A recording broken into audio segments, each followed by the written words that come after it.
8 to 4 p.m. Today is November 27, 2023. Ako sa Mablagsit Part 9.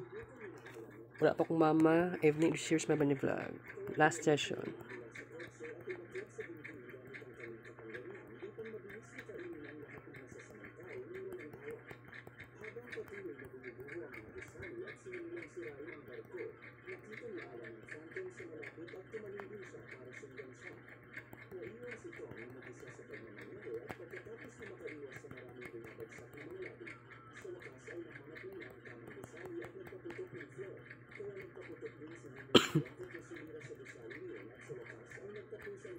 Oops, 15% na lang battery. Oh my god.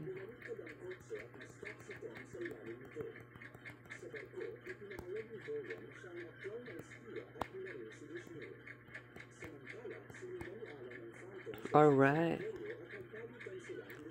1020 Total Number Kids Paint Pictures Part 9 Evening Edition Series. Di mag-timing ako mama usahay no. Pati sa sayuhan niya mauli usahay. Kaya dugay kasi siya mauli. No choice.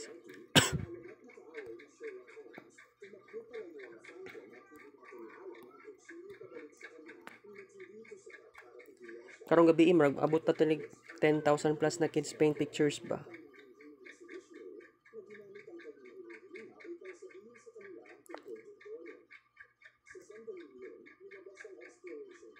Naglibog gani po ko kung ma-reach ba na to karon or pahuway na lang.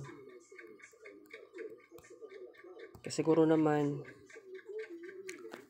ang pagkaugma ambot kung magnaning babataan ni ugma guys sa kids paint pahuway sa siguro ko ugma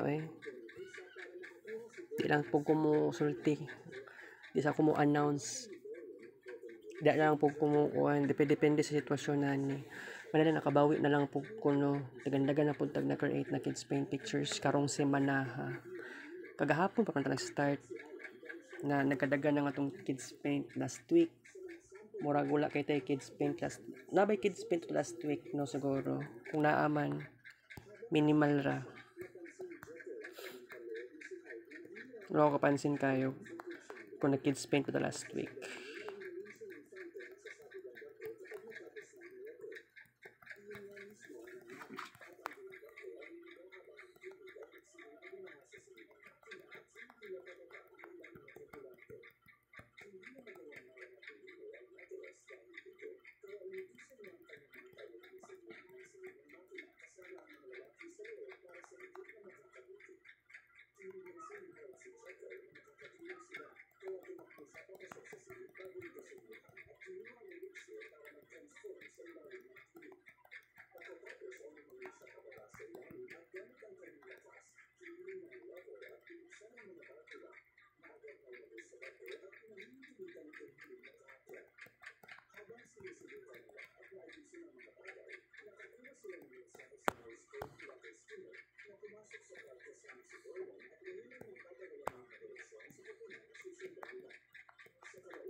Pumasok sila sa loob at nagsimulang maglagay ng mga pampasabog sa estilo sa paligid ng pabrika habang pinapalawan ng ulo at ng kanyang mga tauhan na ang kanila ng mga siyentipiko. Ngunit sa kasamaang palad ay natagpuan sila ng isang buong grupo ng mga gwardiya. Nagsimula silang magpaputok ng baril, ngunit walang nagawa ang armas ni Lino dahil nakasuot ng full body armor ang kalaban. Gumamit si Hyde ng malaking metal na pinto para inihis ang mga bala na nagbibigay ng pagkakataon kay Lino na labanan ang mga bantay sa lahat gamit ang kanyang espada at palayain din ang mga siyentipiko. Samantala, nahanap nila na si Bowen sa kanyang silid at nagsimula silang mag-away gamit ang mga sandata. Ngunit kahit na nagagawa nilang saktan ang isa't isa, patuloy na binagaling ang kanilang mga sugat. simula na napansin niya ang mahiwagang thinking, kaya ginamit ni Dora ng pagkakataon ipatay siya sa kama gamit ang kanyang espada. Gayunpaman, mabilis siyang makuha ang piso nito, kaya sinupreso siya ni Nina mula sa likuran at ibinawan siya sa dingding gamit ang sariling espada niya. Pagkatapos ay pilinit na itong tingnan ang kanyang thinking na sinisira sa eskwela at nabawal ni Dora ang lahat ng mga taon na kinuha ng larawan mula sa kanya hanggang sa siya ay namatay.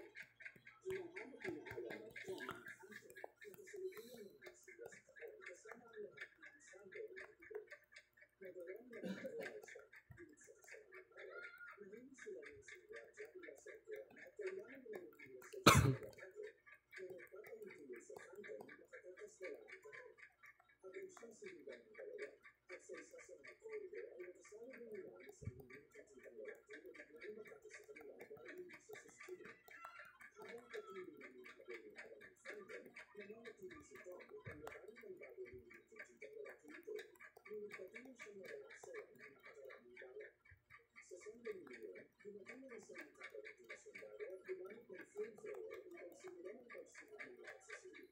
Hindi sa pagkakataon nito, ang tunay na stinger ay ginambara siya hanggang sa kasamang araw na sinigyan siya.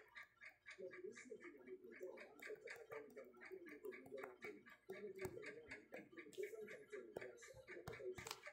Pagkatapos ay sinunod nito ang kasama sunog na stinger na nililang ang isa pang hindi nakikitang lalaki. Kasabay nito, nahanap ni Alan ang Phantom sa isang mariling na silid at nagsimula silang maglaban. Nagpapalitan ng masuntok hanggang sa nakatibol na si Phantom at pinili si Alan ng palakol na hanggang tapusin ang lahat. Bumalik kay Nino, pinamamahalaan ng palabasin ang lahat ng mga scientifico habang piniprotektahan sila ng Hyde. Ngunit ang isa sa mga gwardiya ay naglakaw ng ilang elixir mula sa lab at uminom ng simbahan. Nag-transform siya sa isang napakalakas na kanino kaya nilakpan sila Hyde at Nino na magkapaglaban sa kanya kahit na magkasama. Sa sandaling yun, ay nagbalik ng mga si Hyde kay Joko kaya kailangan nila tinakbo ng Nino. Ang halimaw at si Alan ay nagkasabay na gagawa ng kanilang pagpapatawa at biglang sinabi ang mga pampasabi ng Steel at nagsimulang gumalaw ang gusali. Tumakbo sina Hyde at Nino sa labas habang ang halimaw ay namatay sa mga nahulog ng labi. Samantala si Phantom ay gumamit ng destruction upang iwasan ang pag-atake ni Alan. Nang subukang pigilan siya muli ni Alan, ipinakita sa kanya ng Phantom na huli ng tauhan niya si Tom. Kaya lumingon si Alan upang iligtas si Tom at sinaksak siya ni Phantom sa likod bago tumalon palabas ng gusali. Dahil nabasa na ngayon ng salang Kids Paint. kinili ni Tom ang baril ni Alan at gamit ang kanyang maturo, nagawa ng patayin ng Phantom mula sa malayo. Last session. Ang alcohol na unang sample ay nawala sa tubig. Sinabi ni Alan kay Tom na ang bagong siglo ay kabilang sa bagong henerasyon at pagkatapos ay namatay din siya. Nakalipas ang ilang sandali, inilibing ng buko si Alan kasama ang kanyang pamilya sa Africa at iniwan ni Tom ang baril niya sa ligliman. Nagpa siya ng grupo na panatiling popular at inalis upang magsimula ng bagong pakikipagsapalaran. Sa sandali na wala na sila, dumating ang mga katulad mula sa kwento ni Alan upang simulan ang kanyang ritual na nagpapalamig sa ligliman. Isubscribe para sa higit pang Ulit ni si mama guys. Karon na po ni uli. at mag-iwan ng like para matulungan ang aming channel. Salamat sa panonood.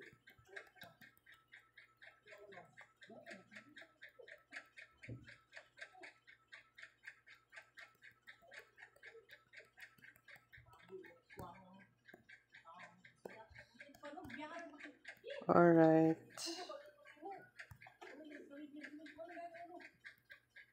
Ang dito ng pelikula ay isang puting Volkswagen na walang ito ay isang espesyal na kotse na may sariling ruta at maaaring makipag-ugnayan tulad ng mga tao. Ilang buwan ang determination Akati part 10. Thank you for